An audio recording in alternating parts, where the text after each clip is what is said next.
चीज़ है, कैसे current generate हो रहा है और इस करंट में जनरेट होने से दूसरे कॉइल में कैसे करंट जाता है, सारे चीज़ मैं बता रहा हूँ। पहले तो इसको बोलते हैं म्यूचुअल इंडक्शन। क्या बोलते हैं इसको? Mutual induction. ये फिनोमिना किस पर वर्क पर करती है बेटे? म्यूचुअल इंडक्शन में। तो म्यूचुअल इंडक्शन का सबसे पहला रूल होता है कि एक कॉइल में यदि करंट जनरेट हो रहा है, जैसे मान लीजिए इस कॉइल है, ये प्राइमरी कॉइल होती है। क्या होती है बेटे? प्राइमरी कॉइल होती है। प्राइमरी कॉइल में यदि करंट जनरेट हो रहा है, उस करंट को जनरेट होने से उसमें क्या बनेगा बेटा? मैग्नेटिक फील्ड बनता है। क्या बनता है? मैग्नेटिक फील्ड बनता है। और मैग्नेटिक फील्ड वो क्या कहलाती है? Magnetic field line. ये जो आपको लाइन दिख रही है ना, ये वाली, ये आपको दिख रही है बेटे, ये क्या है? मैग्नेटिक फील्ड लाइन है। ये सारी क्या है? मैग्नेटिक फील्ड लाइन है। और ये सारी जो मैग्नेटिक फील्ड लाइन है दूसरी कॉइल में, मतलब ये सेकेंडरी कॉइल में एंटर करती है। किस में करती है? सेकेंडरी कॉइल में एंटर करती है। जैसे ही सेकेंडरी कॉइल में एंटर करेंगी तो वहाँ पर क्या होगा? मैग्नेटिक फ्लक्स चेंज होगा। क्या होता है बेटे?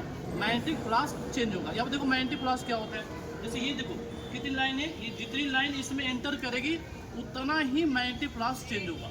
ठीक है, जितना एंटर करेगी वो क्या करेगी बेटे? उतना ही मैग्नेटिक फ्लक्स चेंज होगा। और जितना मैग्नेटिक फ्लक्स चेंज होगा उतना ही उसका क्या बनेगा? ईएमएफ बनेगा। क्या बनेगा? ईएमएफ बनेगा। देखो बहुत से बच्चों को ईएमएफ अभी समझ में नहीं आएगा, जैसे जैसे आगे बढ़ोगे आपको समझ में आएगा। उसमें क्या होगा बेटे? ईएमएफ बनेगा। और ईएमएफ बनने से क्या इंड्यूस होगा? करंट बनता है। और ये प्रोसेस उसी पर वर्क करता है। ये जो पूरा प्रोसेस है क्या बेटे? उसी पर वर्क करता है। देखिए सबसे पहले देखो, ये बैटरी है, ये बैटरी है, इसका कनेक्शन हुआ है।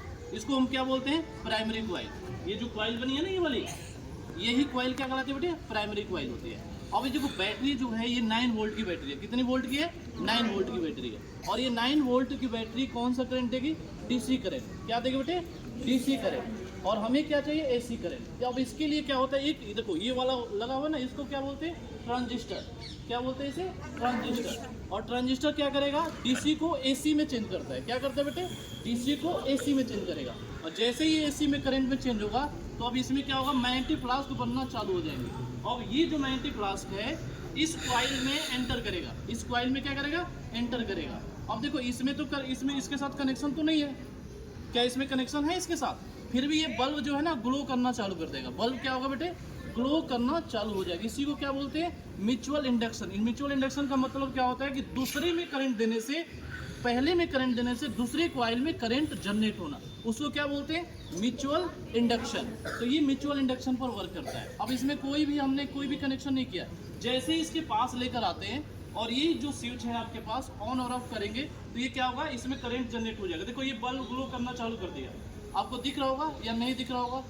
ठीक है, ये बल्ब क्या है? ग्लो करना चालू कर देगा। जैसे जैसे पास लेकर आएंगे ना बेटे, बल्ब का ग्लो बहुत ज़्यादा होगा। और जैसे जैसे दूर ले जाएंगे ये कम होता जाएगा, कम होता जाएगा, और होगा भी नहीं, आगे चलकर होगा भी नहीं। क्यों? क्योंकि ये जो लाइन है ना, ये वाली जो लाइन है, इसमें आप एंटर कर ही नहीं रही है। क्या करिए? एंटर अब कर ही नहीं रहा। जैसे जैसे इसके नज़दीक लेके आएंगे ये जो मैग्नेटिक लाइन है इसके अंदर क्या करेगी? एंटर करेगी, जिसके कारण ये इसमें जो फिनोमिना है ये वर्क करना चालू कर देगा। इसी को क्या बोलते हैं? Mutual induction. क्या बोलते हैं बेटे? Mutual induction. कोई दिक्कत है इसमें? सबको समझ में आ गया? यही इसका आज का रिप्रेजेंटेशन है। क्लियर है? ओके, धन्यवाद जी।